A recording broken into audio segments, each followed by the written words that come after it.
오늘은 같은 마음으로라는 제목으로 우리 하나님 말씀 함께 나누도록 하겠습니다. 성경은 교회가 얼마나 대단하고 영광스러운가, 또 교회된 우리가 얼마나 영광스러운가를 계속 알려주는데, 이러한 영광은 어디서부터 시작하는가? 하나님의 아들이 자신을 한없이 낮추시고 고난을 받으셨기 때문에 우리에게 이 영광이 허락된 것이라, 이렇게 계속 말씀을 하고 있는 겁니다. 교회의 영광은 예수 그리스도에서 출발하는 것이고, 예수 그리스도를 위해서 존재하는 것이고, 또 예수 그리스도 때문에 우리에게 영광이 임했다 하는 겁니다. 세상에서도 영광을 누릴 수 있고 또 추구할 수 있지만, 교회의 영광은 그 시작부터 창세전에 예정된 것이고, 또 내용적으로도 세상의 영광과는 완전히 다른 것이기 때문에, 어떻게 보면 세상 기준에서는 교회의 영광이란 것이 무능해 보이고 또 한심해 보일 수도 있는 것인데, 그러나 영혼의 시각으로 본다면 교회만큼 영광스럽고 아름답고 찬란한 영광이 없는 것이라 하는 것이 성경의 증언입니다. 이 영광을 얻기 위해서 성경이 항상 우리에게 말하는 것은 고난이 먼저 온다 하는 것을 반복적으로 얘기를 해주고 있는 것입니다. 근데 베드로는 초대교회 성도들에게 고난에 대해서 어떻게 우리가 고난을 대해야 하는가에 대해서 계속 얘기하고 있는데, 왜 베드로는 고난을 그토록 깊이 있게 또 반복적으로 계속 다루는가? 그 시대가 고난의 시대였기 때문에 그런 겁니다. 베드로가 이 편지를 쓸 당시에 초대교회는 여러 가지 고난들이 많았는데, 아직 본격적인 환난과 핍박의 고난은 시작되기 이전이었습니다. 근데 바로 네로 황제에 의해서 로마에 이제 대화재 사건이 일어나게 되는데, 네로가 그 책임을 그리스도인들에게 뒤집어 씌우면서 이제 본격적으로 조직적이고 아주 극심한 핍박이 기독교에게 가해지게 될 것인데, 베드로는 성령의 감동에 의해서 다가오는 이 대대적인 환난에 대해서 초대교회 성도들을 준비시키기 위해서 이 편지를 쓴 겁니다. 그래서 베드로 전서는 고난에 대한 내용들이 굉장히 많이 나오고 있는 겁니다. 또한 베드로가 고난에 대해서 깊이 있게 다루는 이유는, 고난에는 우리가 알지 못하는 신비가 있고 하나님의 놀라운 뜻이 그 안에 담겨져 있기 때문에 고난에 대해서 깊이 있게 다루는 겁니다. 오늘 본문을 통해서 우리도 또 고난을 대하는 그리스도인의 태도를 배울 수가 있게 되는데, 1절을 보시면 그리스도께서 이미 육체의 고난을 받으셨으니 너희도 같은 마음으로 갑옷을 삼으라, 이렇게 얘기를 하고 있습니다. 우리가 고난에 대해서 배울 수 있는 것 두 가지가 있는데, 첫 번째, 그리스도인들이 고난을 대하는 태도는 고난이 올 때는 도망가면 안 된다 하는 겁니다. 그리스도께서도 이미 고난을 받으셨으니 너희도 같은 마음으로 갑옷을 삼으라, 이렇게 얘기를 하고 있는데, 예수님께서 고난에 대해서 도망가지 않으셨듯이 우리도 고난을 대할 때는 이 고난을 벗어나기 위해서 도망가면 안 된다 하는 겁니다. 특별히 고난이 올 때 어디로 도망가면 안 되는가? 죄로 도망가면 안 됩니다. 고난이 올 때 죄로 도망가시는 분들이 많죠. 특별히 힘들 때 습관적으로 의지하는 죄가 있죠. 그래서 그걸로 도망가면 안 된다는 겁니다. 대부분의 사람들이 어려움이 올 때 습관적으로 의지하는 죄가 있는데, 하나 아니면 두 개, 많아봐야 두 개죠. 대부분 하나 정도 가지고 있을 겁니다. 그러니까 힘들 때마다 의지하는 습관적인 죄가 있는데, 왜 우리는 고난이 올 때마다 그 문제에 발목을 잡히고 꼭 그 같은 문제에 넘어지는가? 이유가 있습니다. 하나님께서 그 문제를 극복하고 넘어가기를 원하시기 때문에 반복적으로 그 문제가 우리의 올무가 되는 겁니다. 제가 몇 번 말씀을 드렸는데, 고난은 열리는 시간이잖아요. 그래서 고난이 오면 정신적으로도 영적으로도 이제 도움이 필요한 상태가 되기 때문에 고난의 때에는 어떤 것도 받아들일 수 있는 상태에 들어가게 됩니다. 그러니까 열려 있는 시간이죠. 근데 문제는 좋은 것하고 나쁜 것이 같이 쏟아져 들어오기 때문에 문제가 되는 겁니다. 그래서 고난의 때 우리가 힘들다고 넋놓고 있으면 죄가 이렇게 쏟아져 들어오는 것을 우리가 막을 방법이 없죠. 그래서 고난이 올 때는 죄로 도망가면 안 되고 하나님 앞으로 피하셔야 됩니다. 그래서 하나님 앞에 납작 엎드려 계셔야 죄로부터 보호를 받을 수 있고 잡다한 것들이 다 걸러지게 되는 겁니다. 그래서 우리가 힘들 때마다 의지하는 죄가 있다면 반드시 이것을 극복하고 넘어가야 됩니다. 세상 사람들이야 인생이 자기 마음대로 풀리지 않을 때는 술도 마시고 담배도 피고 도박이나 마약에까지 손을 대겠지만, 그리스도인들은 스트레스를 풀기 위해서 거룩과 이 정결함과 반대되는 것으로 채우려고 하면 안 되는 겁니다. 그러면 마귀에게 틈을 주게 되거든요.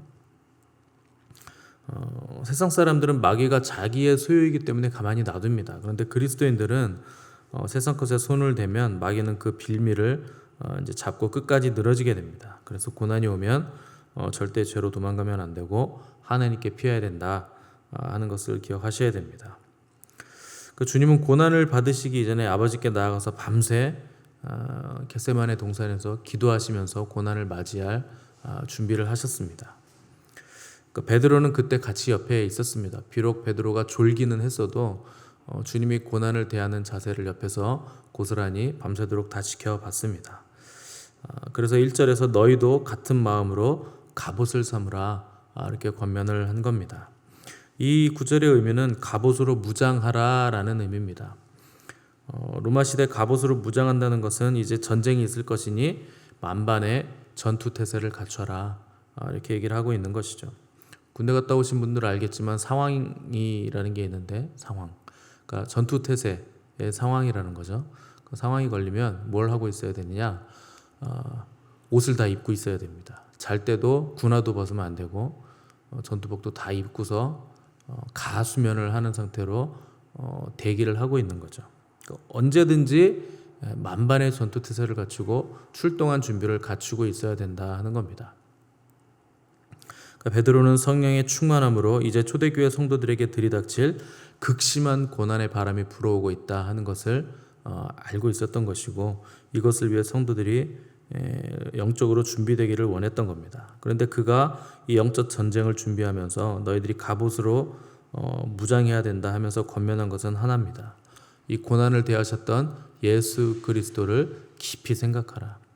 예수 그리스도께서 고난을 어떻게 당하시고 어떻게 대처하셨는가를 깊이 생각하라 하는 겁니다. 주님은 하나님의 뜻과 섭리 가운데 고난이 온다 하는 것을 아셨기 때문에 이 자신에게 허락된 고난을 기꺼이 받아들이기로 결정하신 겁니다. 주님은 죄가 없으신데 고난을 받으셨습니다.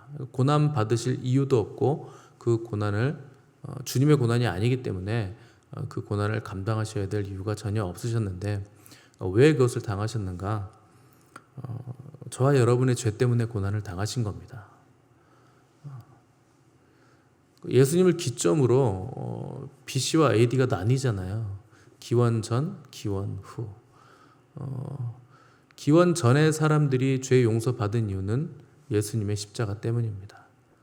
또 기원 후 지금까지 살아왔던 모든 인류들도 예수님의 십자가 때문에 죄 용서를 받은 겁니다.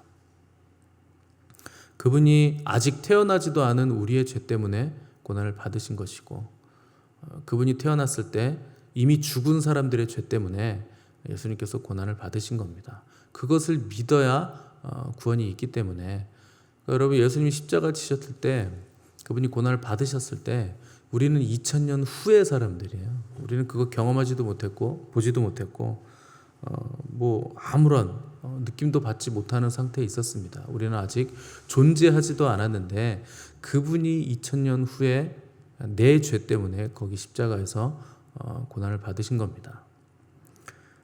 그게 정말 믿어진다면, 우리가 그걸 정말 안다면 어떻게 우리에게 다가오는 고난 때문에 우리가 죄의 자리로 달려가고 고난을 피하기 위해서 죄를 즐기는 자리로 우리가 달려갈 수가 있겠습니까? 알면서, 그것을 믿으면서 죄의 자리로 자꾸 달려간다 하는 것은 이율배반적인 것이다. 너희는 고난을 대하는 주님의 그 마음을 배우고 그 마음으로 갑옷을 삼으라 하는 것이 고난을 대하는 첫 번째 베드로의 가르침입니다. 4장 1절 하반절에 보시면 육체의 고난을 받은 자는 죄를 그쳤다 이렇게 기록을 했습니다. 주님께서 육체의 고난을 받으심으로 우리가 죄에서 해방된 것처럼 우리도 고난에 주님의 마음으로 동참하게 되면 죄의 유혹과 권세가 우리를 이기지 못할 것이라 하는 것이 베드로의 가르침입니다.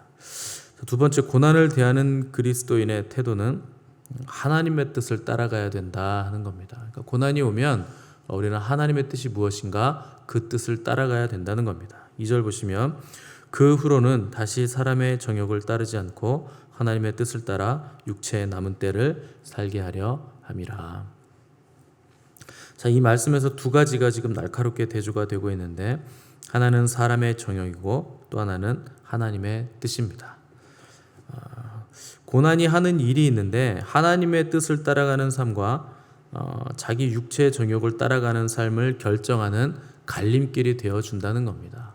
그러니까 고난이 올 때 내가 그 고난을 어떻게 대하는가를 보면 그 사람이 자기 정욕을 따라 사는 삶인지 하나님의 뜻을 구하는 사람인지 알 수 있다.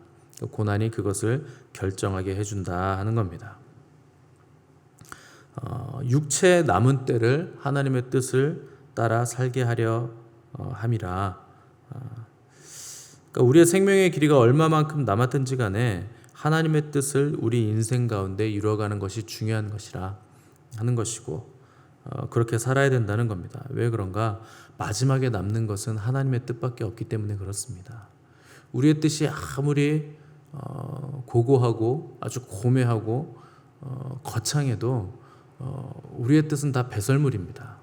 하나님의 뜻만이 귀중한 것이고, 그래서 우리가 먼저 하나님의 나라와 그분의 뜻을 구해야 된다. 주님께서 그렇게 말씀하신 겁니다.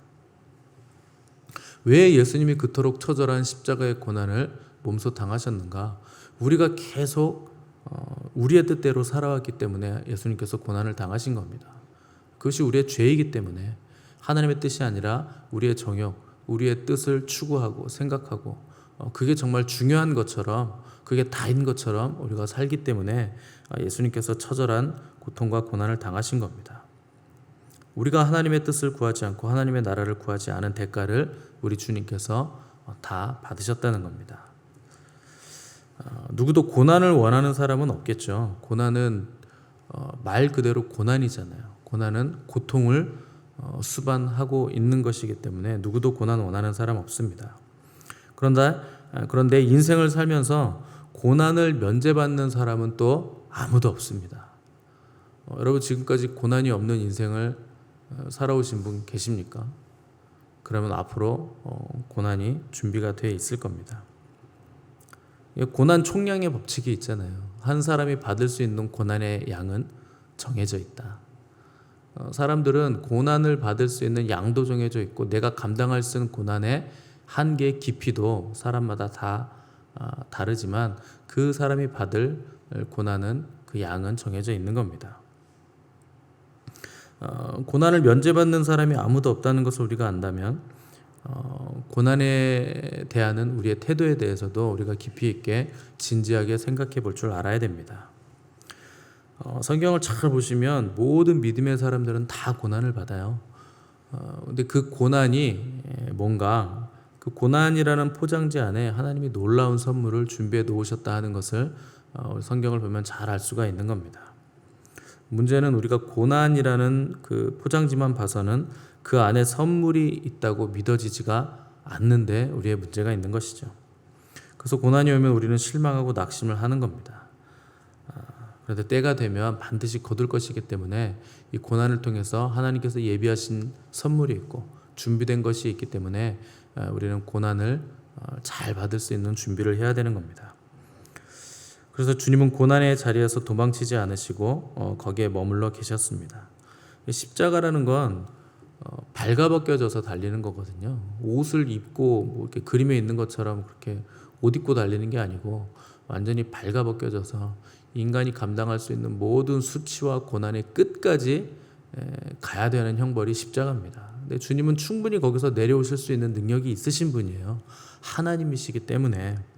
그런데 거기서 끝까지 머물러 계시다가 고난과 고통과 절망의 수치의 끝까지 가셔서 죽음을 맞이하셨습니다. 왜 거기 머무르셨는가? 그 고난이 저와 여러분의 구원이 되기 때문에 거기에 머물러 계셨던 겁니다. 그 고난이 인류에게 가져올 선물이 뭔지를 아셨기 때문에 묵묵히 거기에 머무신 겁니다. 근데 우리는 눈앞의 문제 때문에 뭐 내 손에 뭐가 잡히지 않는다고, 뭐가 금방 되지 않는다고 실망하고 낙심하고, 금방 방금까지 막 웃다가 또 1초 지났는데 시무룩해져 있고, 그럼 코미디 같은 인생을 우리가 왜 사는가? 고난이 우리에게 하는 일이 뭔지를 모르기 때문에 그러는 겁니다. 또 영혼의 시각을 가지지 못하기 때문에 좋았다가 웃었다가 울었다가 기뻤다가 낙심했다가 이런 걸 반복을 하는 겁니다. 고난이 오면 금방 왜 나에게 이런 고난이 오느냐 원망하고 낙심하느라고, 또 어떻게든 빨리 이 고난의 자리에서 벗어나려고 발버둥 치느라고 이 고난이 하는 일을 보지 못하고 고난에 쌓여있는 선물을 펼쳐보지도 못하는 것이 우리가 반복적으로 행하는 어리석음이라 하는 겁니다.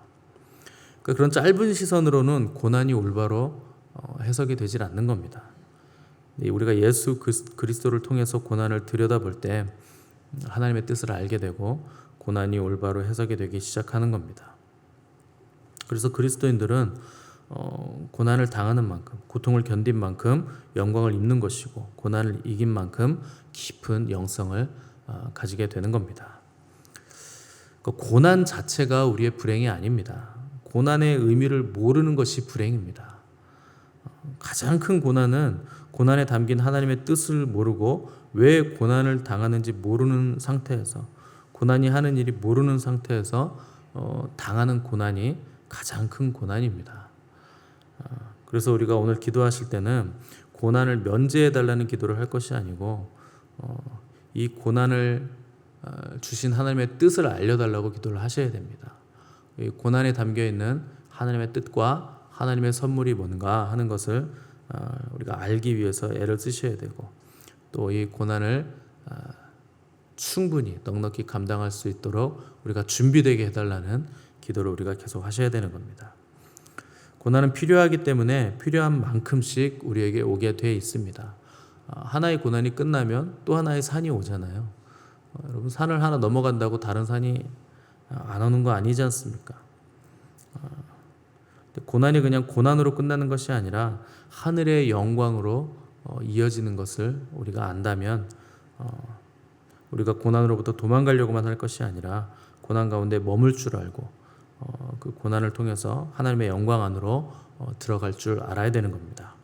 그래서 땅의 영광이 아니라 하늘의 영광을 구하시는 저와 여러분 되시기를 바라고, 또 우리가 고난을 피해 도망가는 것이 아니라 고난을 벗어나기 위해서 발버둥 치는 것이 아니라 고난 가운데 머물면서 하나님의 뜻을 알고 하나님의 선물을 볼 줄 아는 복된 성도들 되시기를 간절히 바랍니다. 우리 함께 기도하겠습니다.